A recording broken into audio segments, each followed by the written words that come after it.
আমি খুব কষ্ট পাই যে মাসার লিয়া অনেক কমেন্ট আমার কাছে আইছে যে আপনারা অনেক মন্তব্যগুলো দেখছেন, যে মন্তব্যগুলা দেখলে মনে হয় আগুন দিয়ে তারা দুনিয়া জ্বালাই লাগে।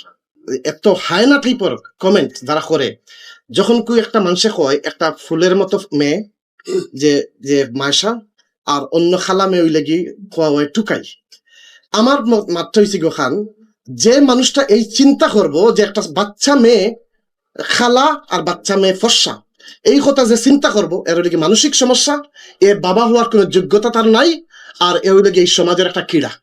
আমি যে জিনিসটা যে আপনি নানি আমি রিকোয়েস্ট করবো যে আল্লাহ বাস্তে আজকের পর থেকেই আপনার বাসার জানি কোন ধরনের যে ইউটিউবার বা যেসা আছেন বা সংবাদ মেয়েটা ডরাই যাব, মেয়েটা ডরাই যাব, এবং তাই এই প্রেশার নেওয়ার মতন তাই বয়সও নাই, এই লোড নিতে পারতো না। আপনারা এগুলা দিয়া যে জিনিসটা হয়ে গিয়ে কিন্তু যে এই খারাপ মেসেজ কিন্তু আমরা সমাজে যা, এবং মেয়েটার কিন্তু নিরাপত্তা এখানে কিন্তু এই যাওয়ার।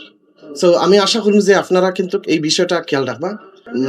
মাইশা ফ্যামিলি ব্যাকগ্রাউন্ড আমি চেক করাইয়া সব ডিটেইলসটা আমরা অনেক কিছু আমরা অজানা, এগুলো কিন্তু আমরা আপনারা এখন দেখবো। এখন ইয়া হামাইরা আমরা সবকিছু জিও করছি তাই সম্পর্কে, তাই আর একটা বইন আছে, তাই মামা আসইন, ফ্যামিলির অন্যান্য গার্জিয়ান আসইন, আমরা সব একলগে বইয়া তাই সম্পর্কে তাই পুরো প্রোফাইলটা আমার কাছে আছে।